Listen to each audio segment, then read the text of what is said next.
Both of us single dads from the Midwest, we can talk about it. Both of us single dads from the Midwest, we can talk about it. Both of us single dads from the Midwest, we can talk about it. Or we can get gully, I'll size up your body and put some white chalk around it.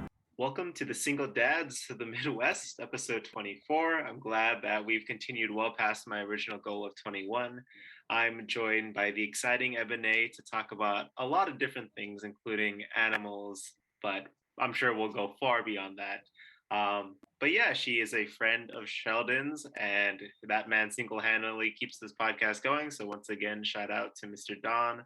But yeah, Eboná, would you like to introduce yourself? Thank you. Yes. My name is Eboná. I am a born and bred New Yorker, currently working in ad sales, everyone's favorite thing, ads. So I get to be in a very popular industry, a new pet mom, and a single girl in a big city. So I guess those are my big headlines. Nice. And I guess we'll start with, how did you meet Don or Sheldon, and like how did that friendship come about? Funny enough, so we both work at the same company, and there is this kind of coffee sink that are like, and virtual coffee sink that we have, and we got linked up there, and we literally, I don't know how we got on the subject of animals, but it's probably me giving him an example of how hectic and crazy my upbringing was. And at the end of it, he's like, I think you're really interesting. And I'm like, are you sure interesting is the right word? And then he connected me with you. So yeah, hopefully I turn out to be interesting in a good way. I think you will. All of the people Sheldon has recommended have been fantastic. So I'm excited to continue the trend. But yeah, I guess that begs the natural question. How was this hectic lifestyle of growing up with animals? What was that like? So I always tell people I was raised in a mini zoo. I've had hundreds of fish. We grew up with a 6-foot aquarium in our home. So many fish. We had crayfish. We actually had a really exciting event, or chaotic, one or the other. We didn't realize when you get crayfish, there's like specific food you have to give them. And we had such a large fish tank that the crayfish only really exist on the bottom of the tank, and they weren't getting any of the food we fed the fish. And so I assumed they were starving. And one day, me and my sister were at home, and we saw the crayfish acting pretty erratically, and they were trying to eat other fish. They eventually ate 2 frogs that we had in the tank before perishing. Wait, those fish could eat the frogs? That's insane. Yeah, so we had like those really tiny frogs that like just like live in like fish tanks. And yeah, they ate them. They ate the frogs, and it was a really crazy thing because we were like trying to stop them by yelling at the tank. We're like, stop, don't do that. You're not supposed to eat the frog. And we were like throwing fish root in the tank, like trying to push it down. But I think at that point they were just like, these people aren't going to feed me. I'm going to have to survive using my own instincts. And they ate the frogs that we had in the tank because the frogs also usually stayed on the bottom. They couldn't get any fish, even though they did try, but the fish would just swim away anytime they got close. So the fish had a really, strong strategy. But yeah, that was a learning lesson.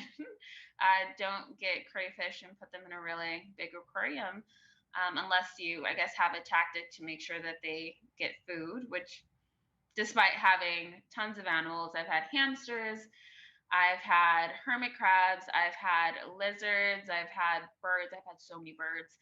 I currently have a dog. And I would say of all of the animals I've had, the dogs are the only ones that live the full life cycle. All my other animals, my frogs, my poor turtles, my lizards, everyone else has not. I would always, even as a kid, I would look up, how long is a turtle supposed to live? And they never reached those ages. So that was an unfortunate thing, but it was also a really good lesson as a kid that I didn't want any other animal but a dog. So yeah, my future kids will never have a pet that I was not able to take care of as a child.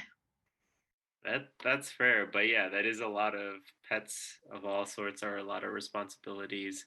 I've had a couple fish when I was growing up, and also faced a very short lifespan.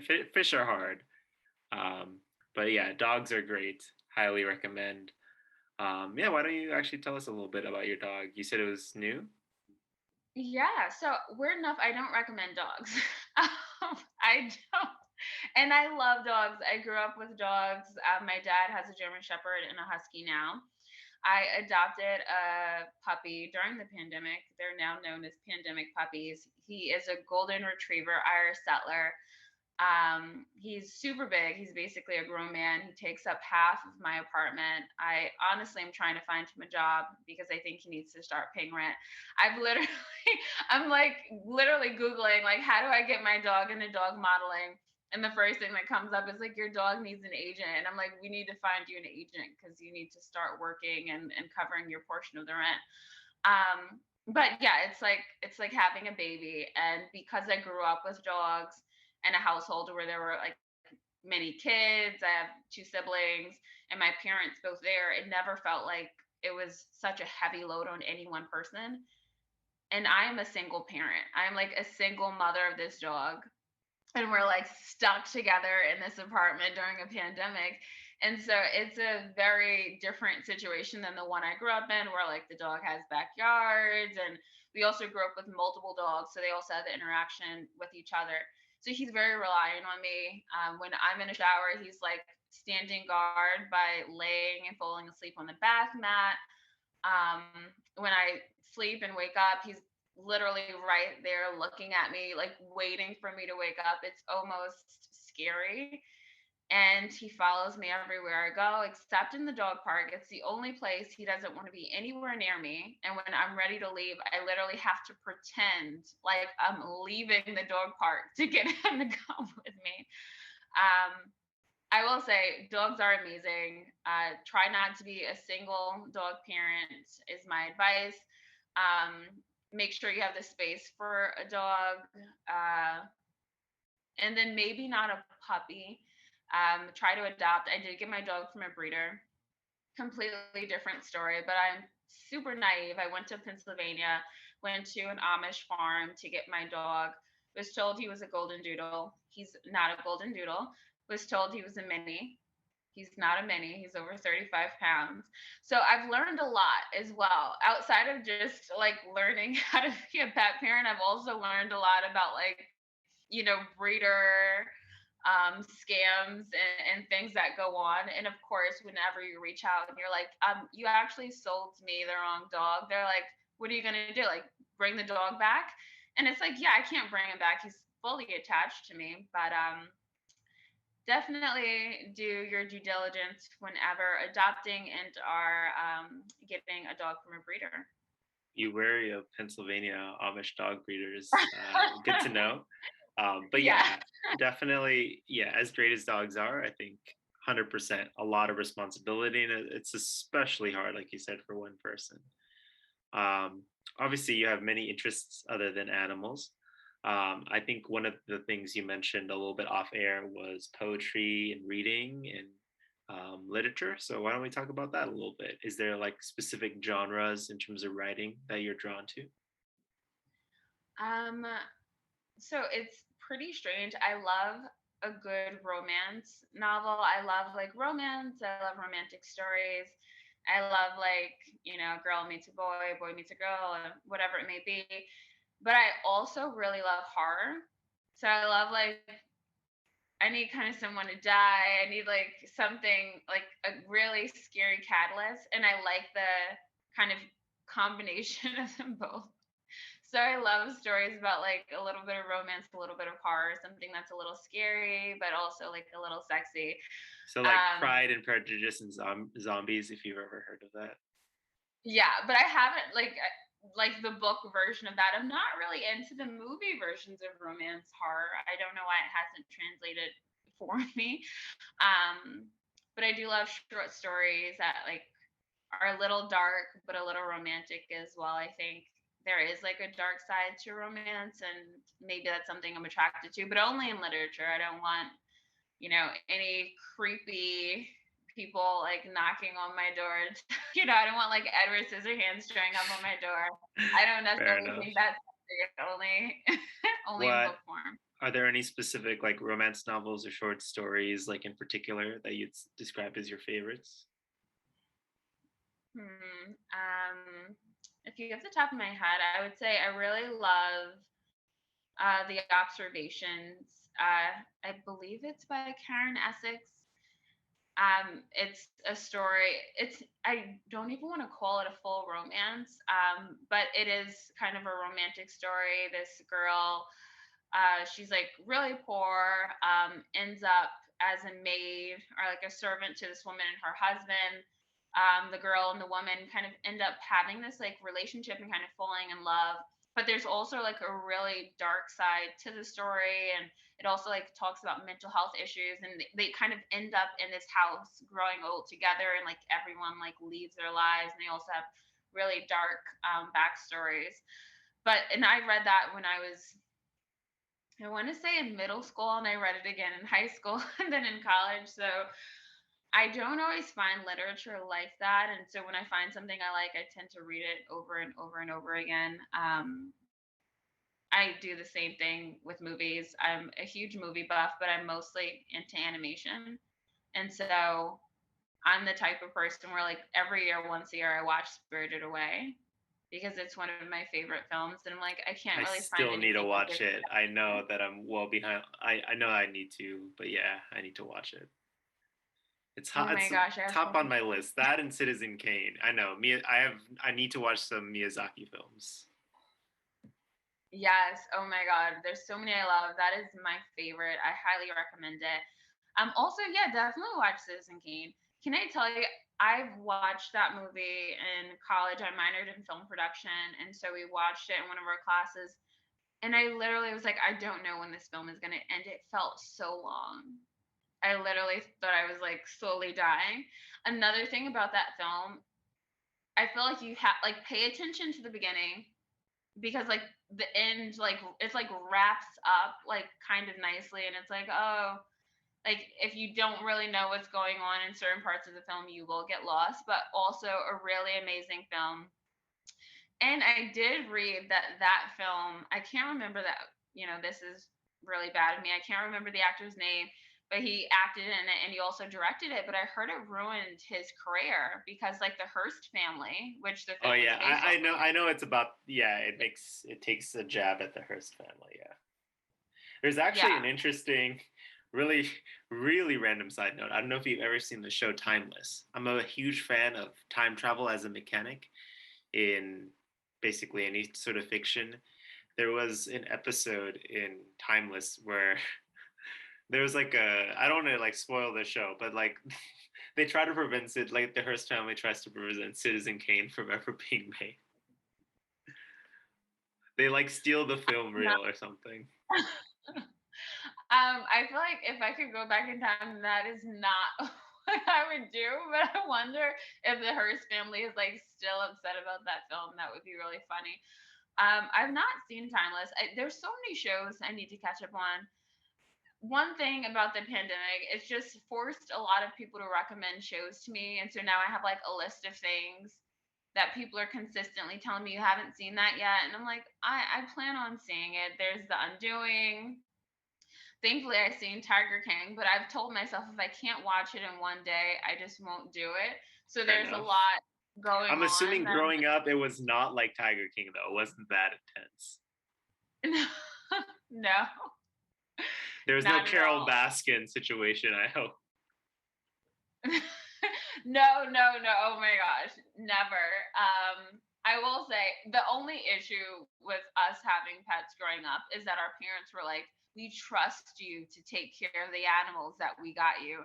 And I was like 9, 10. I remember like thinking so many times, like, when was the last time we fed the fish? When was the last time I put food in the turtle tank? Like, these were like conversations I would have as a 10-year-old, like not remembering the last time I fed my pets because I'm 10 and I just have no grasp of time. So unless you have parents that are really on you, like maybe that was my issue. My parents trusted me too much.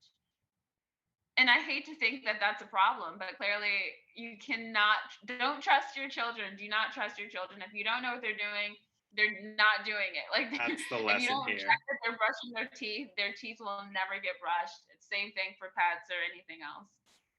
Well, there's goods and bads, but yeah, definitely trust but verify might be some good advice to live by for children.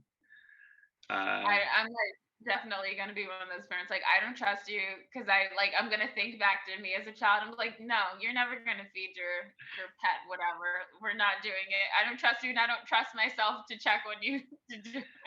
Going back to short stories a little bit, I think my I wouldn't say like I am a romantic in the sense, well, in general, but I also like romance movies, but not so much literature. But one of my favorite short stories, not romantic at all, is um, The Most Dangerous Game. Like I read that in high school. I don't know if you've read it. I have. It sounds so familiar. I know I've read it. I just You want don't me to give remember you the it. Please basic plot? refresh me. Yeah. Basically, there's this hunter who gets stranded on an island, and then he becomes the prey. Oh, I like that. No, this definitely does sound familiar. That has a little bit of horror to it. And I like the edginess of like flipping the script on someone. Like they Yeah. end up somewhere and they're like, wait, what's going on? Um, another really great another really great author, Catherine Ann Porter. She has a book called Flowering Judas and Other Stories. And literally nothing has like scared me or made me cry as much as her stories Oh have. shit. It's like very emotional, like very like really drags you in, and then some are just like really scary and like not scary and like there's someone at the door like with a knife, scary, but scary isn't like I don't know what's happening and like you really feel for the characters. So that's another recommendation of mine. Her book that I have actually has like no cover on it because I've read it so much that I've Wow. literally like the binding of the book is basically falling apart. Um, but now I feel like I need to refresh myself on the dangerous game. Like I said, I also think there's so many ways that you can like make a scary story really like Mhm. I think it's one of the few type or genres that really drags people in, like whether I they mean, like Stephen King horror is or an not. icon for a reason. Yeah. Yeah, oh my gosh. Even though, can I tell you, I feel like I've only seen like one or two of his movies. I mean, same. I've only read like one or two of his books. Though my favorite movie of his is not the horror one. It's Shawshank Redemption. Oh, yeah, he was behind that. Okay, so I've seen three. Okay, I know the three I've seen. I've seen it, but the original one. Hmm. But I want to say I've seen like 5 minutes of it before I was like way too afraid. And even though I've seen like the remakes of like the It clown movies, I still cannot watch the original. Do not remember the name of this, but it was that movie about this like crazy woman that like finds this author after he gets into a car crash and like traps him in her home. Oh no, I don't know much about the King lore. Oh, Um, do you like I'm horror I'm movies or just the horror literature? now I'm thinking maybe I like a little bit of horror movies. I don't know. I definitely am the Halloween person that doesn't want to watch Hocus Pocus every year. Okay, I'm like, that's let's fair. actually put on a scary Yeah, movie. that's Well, all of my reasonable. friends are like, why aren't we watching Halloween Town? And I'm like, No, no, you just want to watch Halloween. Take out the town at the end. I don't know. I actually typically find that in every horror movie I watch, at one point I'm like laughing hysterically. So I don't know. Anytime I get scared, like if someone walks down the street and like scares me, I will literally bust out laughing. I don't know why. Really? Yeah, I think I that's the think it's pro like gamer my reaction. move. Yeah, that'll probably really disarm people. Um, yeah, no, I definitely like scary movies. I like having people to watch them with, but I enjoyed The Conjuring and The Conjuring 2. My favorites are like Hush. And then I think when I first, it's probably not going to hit me the same because now I know all the scenes, but The Strangers, when I first watched that, was like, whoa, this was really scary. Not seen it. All right, I'll have to check that out. Also, I definitely agree. Scary movies are not something to watch alone. I do not do any. I won't even watch a Harry Potter film alone at this Oh, point in my wow. life. Yeah, I won't. I'm like, because I'm also just very attuned to noises for some Okay, reason. I'm fair a enough. pretty light sleeper. So if my fridge beeps, I'm awake. So definitely not watching any How do scary you movies sleep in by New York? I like the building I live in has like airtight windows, so I hear absolutely nothing at Oh, wow. night. Pretty thankful for that. But yeah, otherwise I would be up all night every night. Good to know. Yeah, that I imagine that must be a hard place to live in without airtight. There's probably like no. Are you in Manhattan, Queens? I don't know all I the am neighborhoods, in but Brooklyn. I'm in Brooklyn. Dumbo, Brooklyn. Brooklyn is my very favorite borough. I lived in Manhattan. I hated it the entire time. Nothing against it. But yeah, I don't like leaving my apartment and just having like random people like hanging outside of your building, like smoking a cigarette, like sitting on like your building steps. Um, I like that Brooklyn is a little bit removed. Also, I kind of feel like anything I want to do, I can do it in Brooklyn. If I want to party, I want to eat, I want to see a movie, I want to go shopping. Like there's almost nothing I need to go into Manhattan for. So honestly, I don't. And now that I am like back in the dating world, I've told myself I wouldn't date anyone from another borough. It's like a long distance Wow, relationship. It really doesn't make sense. really?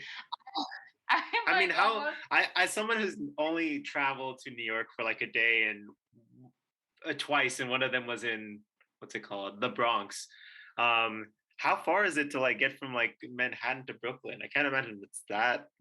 Doesn't seem that it big of really it all depends on where you are in Brooklyn and where you are in Manhattan. And sure. where I am in Brooklyn, it's actually pretty easy to get into downtown Manhattan. But for example, it would not make any sense for me to date anyone like above 14. What's the It time wouldn't. Like, difference? it's like the time difference, like the effort, like the difficulty with like if I wanted to like grab a Uber leaving that person's place, I couldn't do so like it wouldn't make financial sense to do so. Like an Uber leaving Sure. like midtown would be like $60 to where I live. Wait, And really? that's how Wait, how long Americans would it generally. be to take the metro or some sort of public transit? So taking a subway to Midtown would probably be like 40, 45 minutes if there's like no delays, you know, the Oh, trains wow. aren't running backwards, they've decided to run on the correct tracks, no one threw up on the train, like there's no sick passengers. Like there's so many anomalies when it comes to taking the train that honestly, outside of taking the train for work, if I have to take a train to see someone, it almost is not worth it. Like Wow. I've definitely canceled plans because I'm like, no, like you live too far away and you're Yeah. not willing to meet me halfway or like, Yeah. you know, it's not worth it. So I've definitely lost some friendships. I'm gonna sound really shitty, No, but I mean, I'm like, it's just so different than LA where like you're like driving 40 to hour. I mean, usually you try to meet somewhere in the middle, but it's very it's not unusual for like people to be 40 to 60 minutes away just because of how the urban sprawl layout of Los Angeles. I think the only thing that brings women together in these boroughs is brunch. Like Brunch. we'll all get together for brunch. We'll like look for a place halfway. We'll find a time. We'll make it work. Outside of that, I almost never see my friends unless it's like her birthday. It's either birthdays or brunch. Really? It's the And they're only all in thing New that brings us York. together. We're all in New York, but some of us are in Jersey City, some are in Manhattan, some are in Queens, some are in Brooklyn. And I even have friends in Brooklyn that live too far away from me, where I've not seen them in weeks. And it's like super weird because I'm like, technically, we're only like 2.5 miles away from each other. But it's like I have a dog now, so I can't bike. Like they might have things going on, and I'm like, there's no time to see you. Like Yeah. I can't Well, bike over to logistics is you. its You can't yeah. walk over to me. Logistics is its own kind of animal. I understand. Like I go to USC now, University of Southern California, and I live pretty close to campus, but it's still sometimes hard to meet friends who are also like on campus just because of schedules. So. Yeah, I've resorted to making friends in my building, which I don't know if that was the smartest thing to do, but yeah, I now have friends in my building. So I'm like, if I really want to hang out with someone, they're like people that live in this 33-floor building that I can meet up with. I'm not forced to actually go outside because the pandemic has ruined the outside world for me. Well, at least you have people in your. I feel like that's something good to have. Um, yeah. So I'm trying to think of. We've kind of hit a lot of different topics, but I guess we could talk about what's it like living in New York. I'm just always fascinated because, I've lived in Los Angeles, I've lived in the Bay Area, I've lived in Washington D.C., but New York just seems like this entirely different animal compared to all of these, and I'm just kind of. You said you were born and raised in the area as well, or did you grow up somewhere else? So I grew up in Long Island, Okay, more of New suburban. York. Yeah, but basically Queens and Brooklyn are on Long Island, even if they don't know it. I also have at times I can have a pretty strong accent, even though I've worked on my accent so much because when I first started working in tech, people would comment on my accent so much that I would be super insecure about it. But yeah, Like a New York bread and accent, butter from or a Long Island accent, and it's okay. a little bit different. Like they say dog, water, which I don't even know if these are I the feel like wrong that's ways cool. to I don't say know it. why these tech people are saying things. Is this like a Bay They Area were tech just like, company? "Are you from Long Island?" And I was like, "How do you know?" Do you know Alex Mermelstein by any way? Probably not. But I have a few Long No, Island friends, but it's a huge place. it's super huge. It literally has two boroughs and two counties on it. But yeah, grew up in Long Island. Grew up in a really, really small town. On my mother's side, I went to the same high school as my mother and both of my Oh grandparents. yeah, Um, you my mentioned high that. school is actually so small that my grandmother's prom king was my high school principal. Like that's how small of a Wow, town and I everyone just stayed in the lived in. neighborhood. Wow. Yeah, and I think like that scared me a lot growing up. I was like, "Oh my God, it's so easy to get stuck here." And I definitely felt like a big fish in a small pond, even though I was definitely not a big fish. I was super quiet, never really like, I was never looking to be the center of attention, but I knew I couldn't do what I wanted to do and be fulfilled while staying in my small town in Long Island. So as soon as I could, I came out to the city and I was in Brooklyn. I was in the city, started working out here, went to school out here, and never looked back. Nice. So you're like a New Yorker through and through. I feel like it. I've lived between Manhattan and Brooklyn for 7 years now. Um, Yeah, I have no desire to go back to Long Island, even though literally it's like a train ride away. There definitely is something that feels different when you leave the city and you go to Long Island. It literally is like leaving, I don't know, just leaving a large like metropolitan area and going into like the middle of suburbia. Hmm, makes sense. Have you lived anywhere outside of the New York area? I spent some time in Amsterdam, and that was really, really fun. I worked at a company that was based in Amsterdam, so I got to travel there for a percentage of my time. Weird enough, I loved being in Amsterdam. I love the people. I didn't really think they had a strong food culture, and I'm not into mayo, so Well, the I Netherlands really is not really couldn't. known for its, elite cuisine. Yeah, but outside of that, I will say like Dutch people are so funny, so honest, so blunt, so transparent. And I think one thing I learned while I was there is probably like I learned like the PC-ness that I like brought to the table wasn't necessarily like needed or like found to be endearing.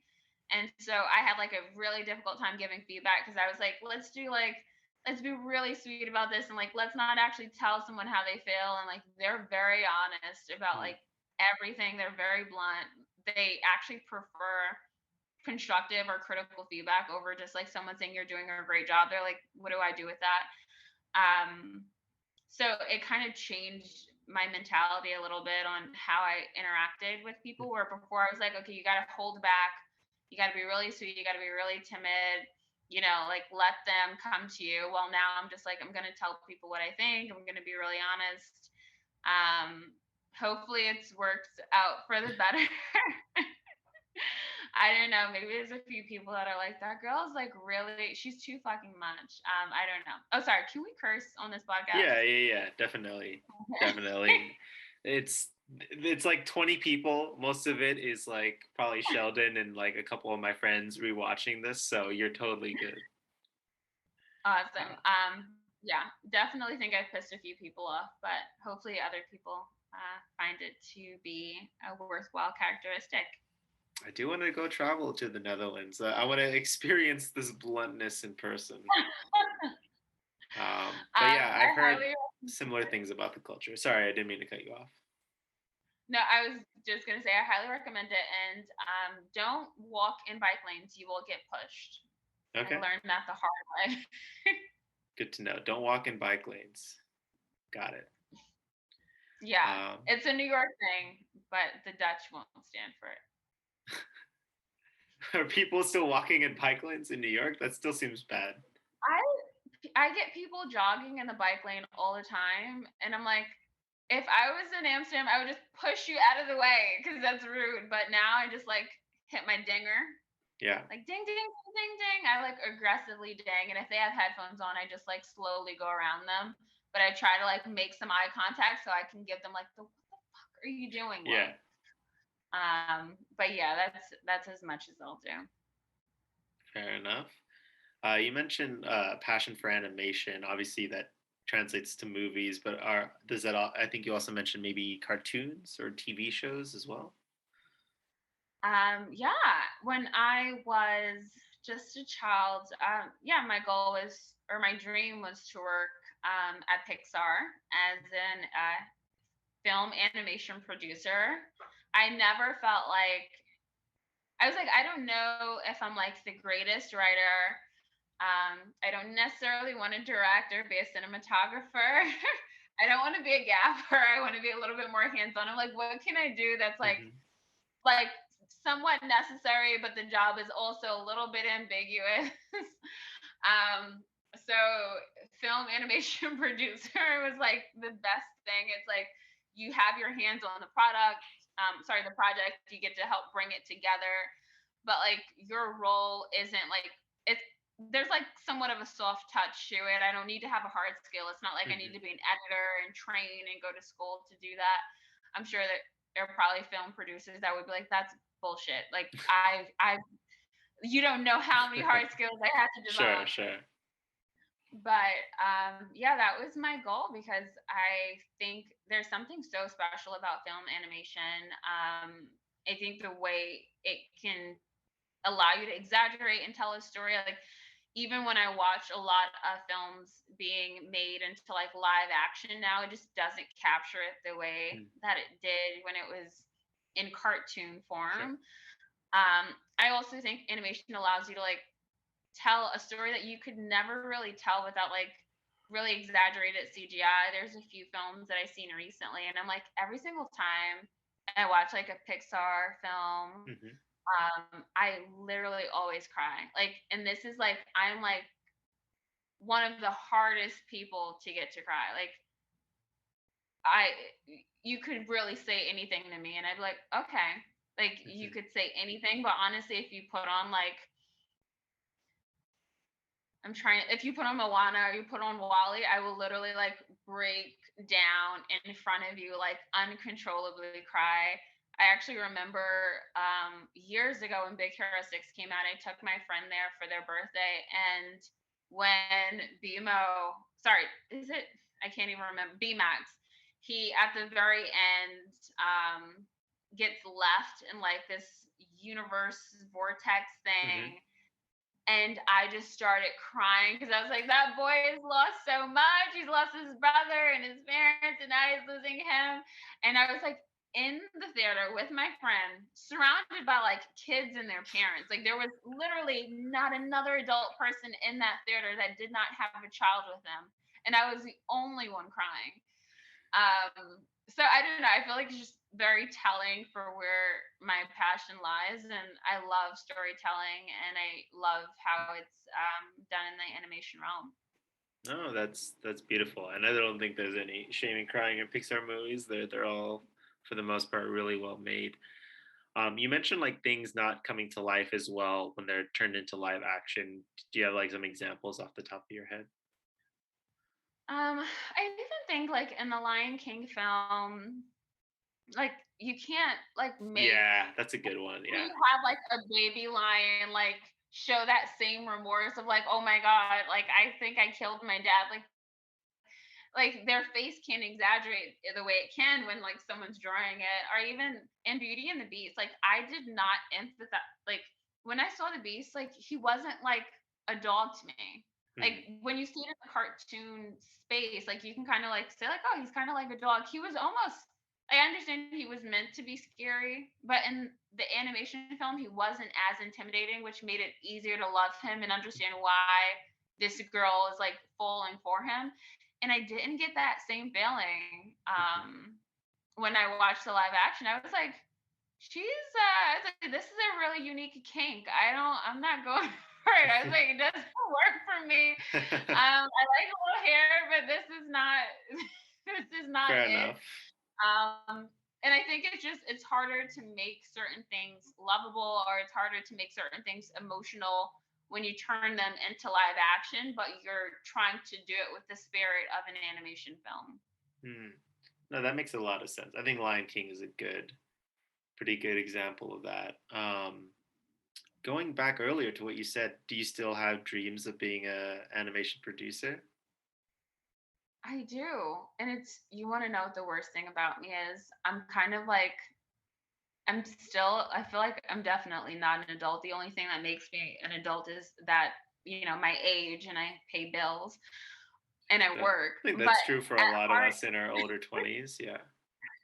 I feel like I'm still my parents' kid. I'm like, still like, Dad, what are you getting me for my birthday? Like, I'm still like in that mindset. And I'm like, I don't know when you actually feel like an adult, but I definitely don't feel like one.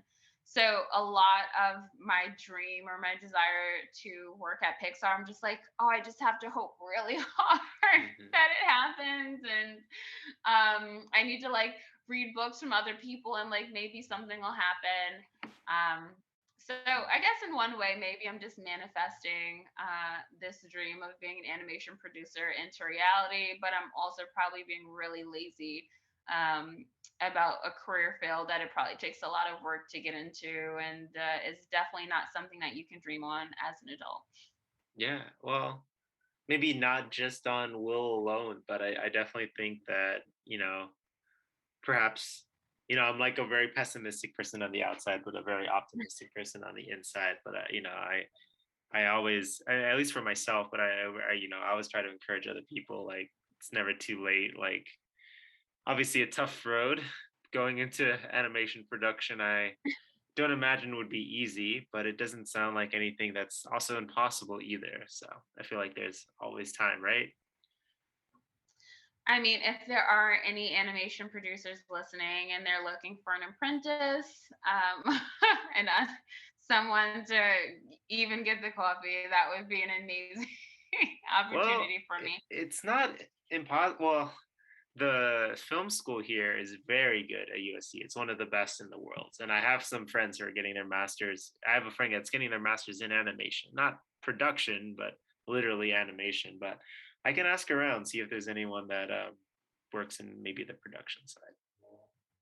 Definitely. If anyone's looking for an amateur with like a lot of passion and no matter what they make, that person is gonna like cry and like give a standing ovation. I'm that person. I'm like, that's my job description. So Got it. I'll keep my ears yeah, to the ground. definitely throw my name around. But yeah, no, we'll do. But yeah, I think, like I said, I need to watch Miyazaki films, so that's on me. But I've always been a fan growing up of certain cartoons: Batman, the animated series, Teen Titans, Courage the Cowardly Dog. Those are all like big parts of my childhood. Justice League. Um, I've kind of seen the same thing that you mentioned, maybe in the TV show format. Like they try to turn Teen Titans into a live action show, which I feel did not come across as well. There's also a big time gap there too. I Yeah. It think loses a one lot of of its charm. well, sorry, what was that? Oh, I said it loses a lot of its charm when Hmm. it kind of goes from the animation and for some reason also the humor. I think sometimes they try to make it a little bit too serious when they Yeah, make it live action and it's not always necessary. no, agreed. One show that I really enjoyed growing up, animation, and I think is pretty underrated, is Samurai Jack. I don't know if you ever saw that. Okay, I have watched a few episodes and I was growing up a big fan of like Courage the Cowardly Dog and a few others. But I did not know that Samurai Jack was such like a cult phenom. Like Oh it yeah, was like, really, really big, and I it was always news to me, and I would see things about it, and I'm like, people watch that show. Did not realize. yeah. It is a great show. Can't speak highly enough. Highly recommend that. But again, there's a lot of recommendations these days. Might throw something music, Samurai Jack music in the end of this podcast. We'll see. We'll see. I know. Uh, I feel like I need to go back at it and check it out again, and maybe fall in love. There's a bit that like I also am like I've gotten into anime a lot. I've been watching. I've rewatched One Punch Man, Claymores. There's a few shows I've really gotten into, and I also have been reading a few comics. mhm. Uh, I did a little bit of comic book trading when I was in college. Oh wait. Let's talk about comics a little bit. I mean, I'm mostly like a DC man, so my repertoire isn't Oh, huge. But really? I'm curious what comics that you've read or into.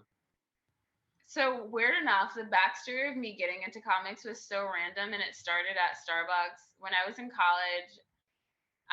One of the Starbucks app, like it said like, oh, if you like download the app, like you can get a free comic.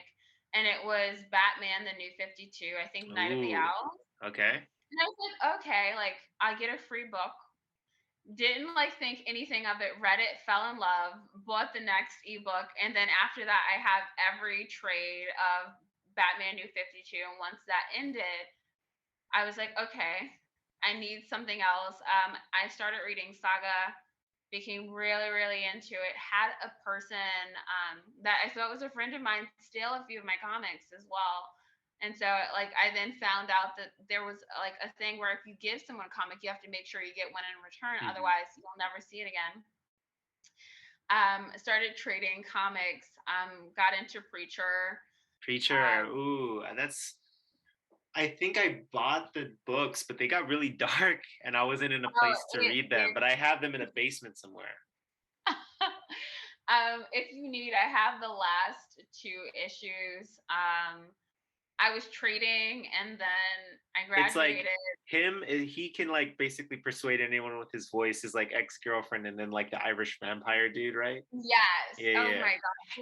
It ends really dark too. Like Shit. it dark all the way through. But like there's so much about it. And the weird thing is that like when my friend gave it to me, he said, "Are you religious? Because I don't think that this would work for you."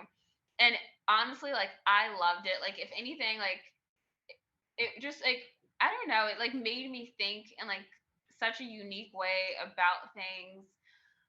And of course, it's literally just a book. It's just like Yeah. you know a comic book, but unlike other comic books I've read, I feel like it definitely does like lean into like the reality or the tortures of life. And unlike Batman, where it's like literally the Joker kills people and then the Batman's like, oh, I'm not gonna kill him. And I'm like, Yeah. kill him. What are we Well, doing? if you read The Like, Dark Knight cutting his head off. Returns Part 2.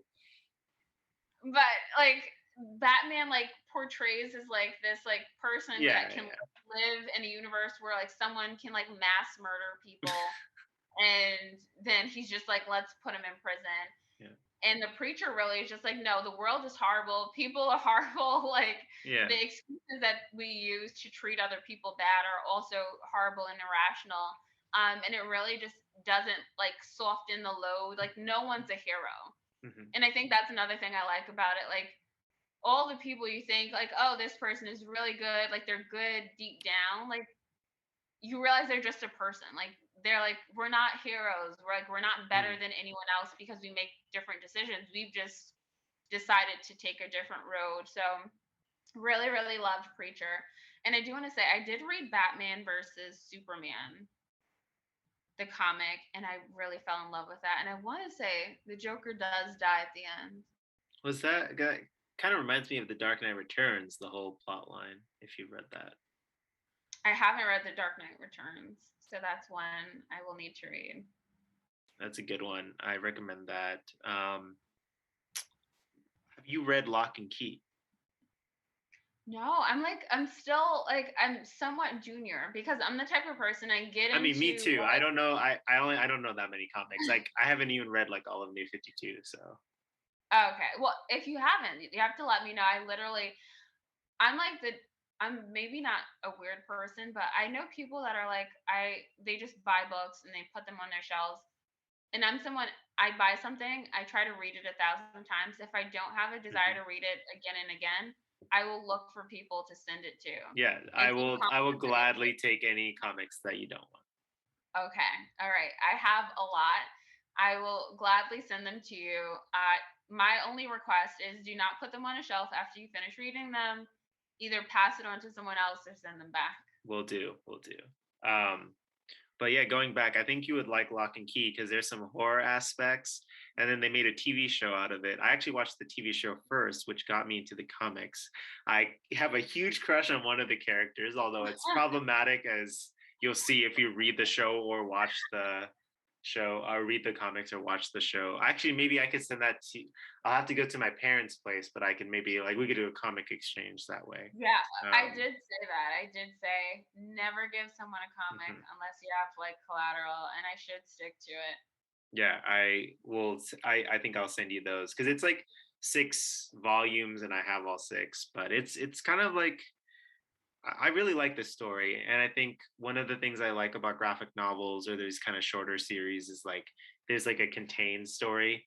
You know, there's also those comics that just go on forever, and it's like kind of hard to keep up sometimes. Well, I will say the New 52 does end. Like it does fully end. So I have every single trade except for the first 2 because I have them like the ebook.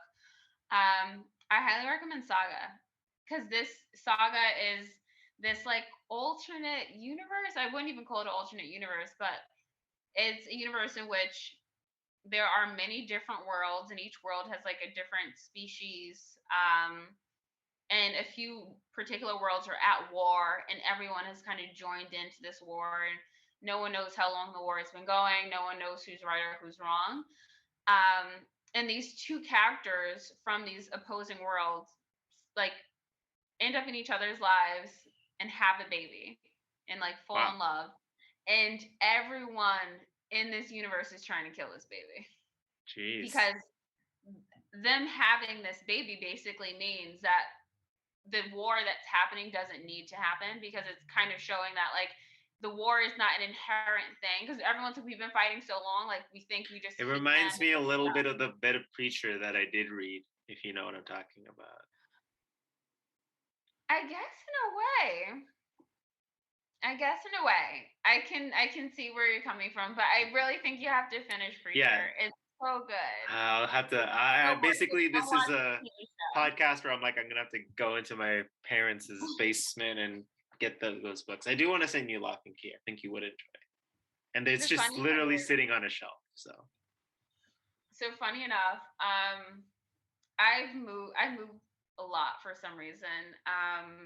But I was in a relationship for 5 years, and when we were together, we moved. We lived in Bay Ridge together, then in Union Square in Manhattan, then in Williamsburg.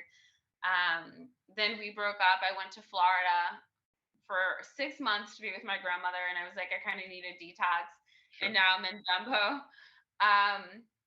But I will say, literally, I want to say after my last move, I went to my dad's house and I literally went to his basement and like cleared out all my stuff. I was like, where's my books? Yeah. Like I went in there like I was like a Bonds person. I was like, where's my stuff? Where is it? Where'd you put all my things? And he's like, what? And I'm like, I want all of my things. And so he like brought up a bunch of boxes and I just went through it. I found all my comic books. And another like really heartwarming thing, like I like forever love my dad. He like had everything I didn't throw away. So like all of my things from like high school and college, like I found when I was in college, I was on our school newspaper. I was the op-ed editor, and he had every single one of my college newspapers. Like I was like, why do you still have these? I think they're online. And he's like, so what? I'm not gonna throw them away. He had like my French textbook from high school, like Wow.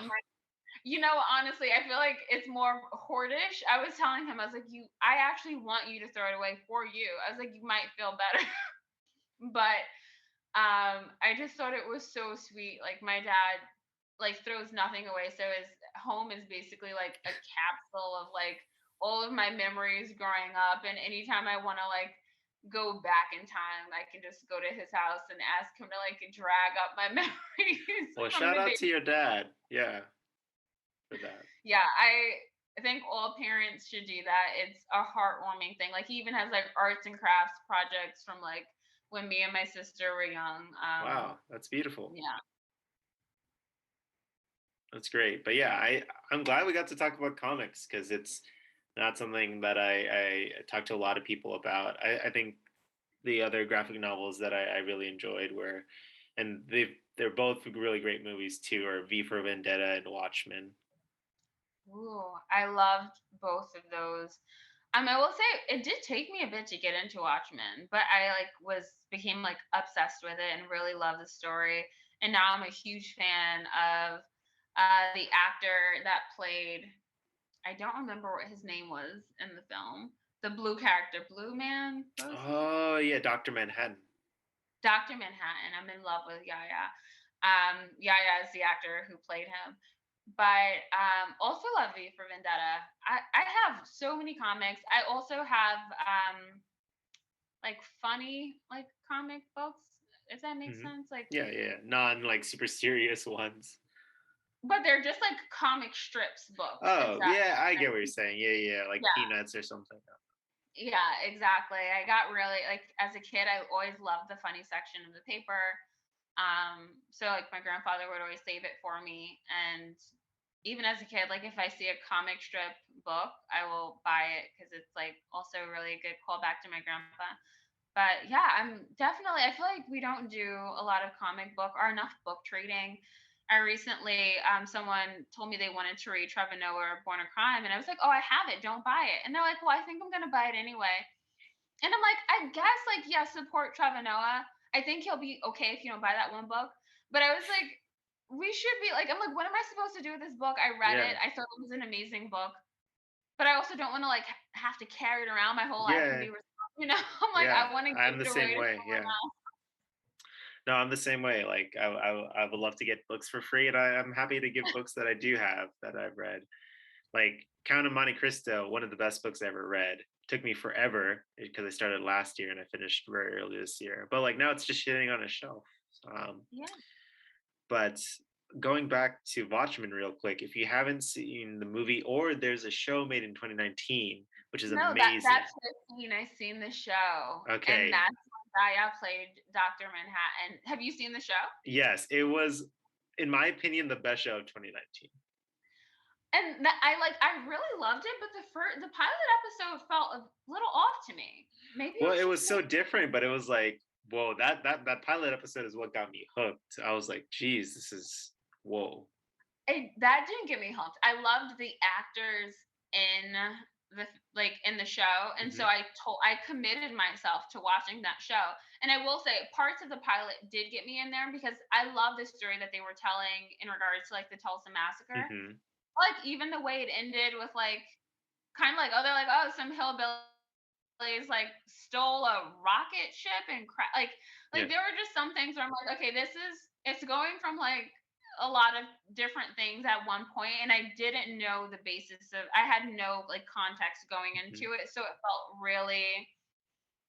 felt like a really big reach. Like, what story are we trying to tell? Is this a story on racism? Is a story on history? Like, there's also aliens in here, so there's a sci-fi aspect. Like, what are we doing? But really, I'm kind of realizing it featured all of that plus Mhm. more. But I think for some people, they were like, I don't know what I'm supposed to like. Is this a sci-fi film? Is it Yeah. like? Is it what am I supposed to take from it? But I thought it was so amazing. After I watched the first episode, I think I waited a week and then I watched it the next weekend and then I could not stop. Yeah. And from then on, I was just hooked. And I was a little sad that like it was, I guess, what do you call a mini series or one Mhm. Yeah. season. I definitely wanted more. I was like, find Same. a side character and continue Yeah. with them. Oh my God. Rorschach's Journal. The next Rorschach. Ah. I don't know if you saw the movie as well. No, Oh, you didn't see the original Watchmen movie? no. So that's why I said I went into it with no context. I Okay. just see Regina, Regina Regina, King, I think. Or and I loved her from Boondocks because oh, I I haven't love. seen it.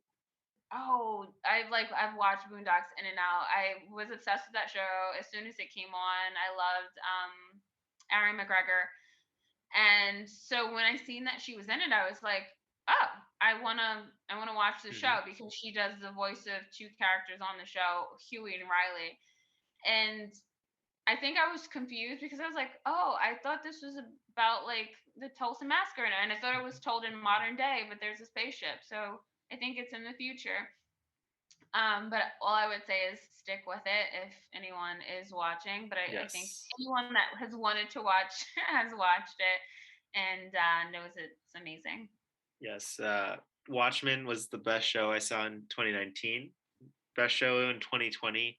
I don't know if it was concurrent with 2020, but Dark, the show Dark, TBD 2021. But yeah, Dark's a time travel show. Honestly, like one of the best shows I've ever seen. I'm just Sure. it's Okay, a I'm German literally. show on Netflix. Yeah. I mean, I again, we're going back to infinite numbers of TV recommendations, but No, I honestly, I feel like, and you know what? It's sending me back. You're sending me backwards because I already told you I have like a list of shows. But you know what? I'm gonna skip The Undoing. I will watch it, but I think I'm gonna go Dark next because yeah. I like a scary movie. I like a scary show. My sister got me into watching Evil. I'm assuming you love American Horror Story. Can I tell you? I watched the first two seasons, loved them, and then I kind of just fell out. Like I was like, maybe I it I only never gets liked it to begin with, but I have unique taste, really. so I wouldn't say my taste translate across. Yeah. But Dark is interesting because it has a little bit of it has some romance plots. It's time travel, so it's very sci-fi. It's it, it's dark as a show, but like in more of a psychological thriller as opposed to like kind of a more direct horror sense, if that makes sense. I think that makes sense. I mean, I probably am going to forget all of this before I watch it and then be like, what was he describing to me? I'm Watch gonna have watch to like listen watch to 2 or 3 episodes. If you're hooked, 2 or 3 episodes, finish the show. If you're not hooked 2 or 3 episodes in, just give up. It's a sunk that. cost. Okay. So if I don't like the show, what I'll do is I will ship you a box of glitter. I Ah, think that is like no, that's fair. I will defend this show to the ends of the earth, and I think you will like it based on what you said. I will give one caveat. It is not a show to watch in the background because it's time travel. You need to pay attention to what's happening in the show. So it's not something you can just like, like a Friends or casual show, How I Met Your Mother, you can put on in the background. That's my only caveat is you have to like be kind of locked in when you watch this? I mean, right now I'm preparing for a long winter of like not leaving my apartment unless it's going out to, Hmm. take my dog for a walk. So I feel like I'm gonna have a lot of time on my hands. So yeah, I can definitely devote a little bit of No, my attention to Ebony, enjoy stuff. watch 1 or 2 episodes and just like literally email me what you think, because I think like the show will like I, I want to watch the show again, but I want to watch this like with someone at some point. But like it is, I cannot speak If highly I enough. don't like this show, it's gonna be so disappointing. It's I'm a gonna email you what I think, but like I said, I'm also a really honest person, and no. I want the honesty. I want the honesty. you say that now. I'm gonna No, like my entire perception on you has changed as a person after watching this show. I am so disappointed. So, I'm joking.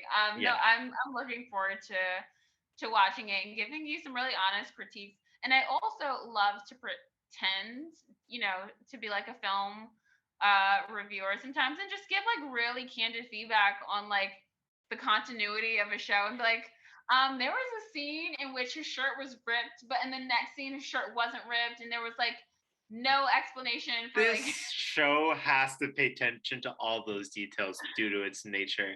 And I will say this, like I have plenty of experience with liking things that people don't like. I think the show I Think You Should Leave, which is a comedy sketch show, is a good example. But I think it's at least worth trying. And if I have to take the loss, I'll take the loss. But yeah, I'll take it. all right, that works for me. And like I said, I'm even though I already have a list of shows, those are shows I'm avoiding. I don't want to like watch too many of the grown-up shows, the Big Little Lies, The Undoing, etc. I definitely still want to watch things that are somewhat exciting and lend to my childish spirit. So I will watch Dark. And this is a Netflix show. Good. Yes, it's a I Netflix show. It's in German. There's English subtitles and there's English dubbing I like know 3 words in German. Maybe I can practice. This for might sure. be a good opportunity for me to Yeah. practice my German. Yeah, I guess on like we've covered a few topics from shows to animals. Almost. Animal people don't come after me. I did love all of the animals that died. In my home. It sounds No, really horrible. I think you're fine. Hopefully, your dog's longevity will prove testament to your Exactly. worthiness as a caretaker. By the way, can I tell you a weird thing? So I love my dog. I don't like him. And I've realized it's not a strange thing. I've read a lot up on it and people are like, I brush his teeth. I bathe him every week. You're a single dog caretaker, so I feel like that's more reasonable. Exactly. And also like he follows me around, but he's not necessarily nice to me. So like I don't like his personality, if that makes sense. But I have a weirdly attractive dog. Like everywhere I go, people are like, "Is your dog is so attractive?" And so I think I've told you I'm trying to get him into doggy modeling. Yo, you just gotta create an Instagram account, get those followers, get those promotional deals. I literally don't take care of my own Instagram. I think the last time I posted was probably 6 to 7 months ago. And I'm like, I want to be a momager. Like, I'd like to, give it all up, give up my job, just be my dog's manager, wear sunglasses inside. That's the lifestyle I'm going for. But I just don't want the overlap of extra work. Like, my actual day job while also trying to manage a doggy Instagram and understand what are people looking for? Like, do they want to see him eating apples? Like, I don't know what gets the people excited. So despite having a very attractive dog that I don't like, I can't even pimp him out on social media because I'm too lazy and I've not dedicated any time to my own social media. So I don't know what the youths are looking for. The youths. Well, I'm sure you'll figure it out. But yeah, it's been great talking about a variety of things. Let's definitely exchange comics. It'll take me some time to get access to the ones that I reference, but it shouldn't be too hard at some point. But yeah, looking forward to exchanging that. And it was good to learn about growing up with a lot of animals, like the literature you enjoy, animation. Now I'm like really like pressed. I feel like I'm obligated now to watch a Miyazaki film, so that should be coming up pretty soon. Of course, thank you so much for having me. It's been kind of nice to rant about my life. Hopefully, other people feel as chaotic and silly as I do. Definitely looking forward to reading Lock Eye and a few more of those comics you recommended. Yeah, no worries. Thank you so much, Ebony. All right, thanks. Take care.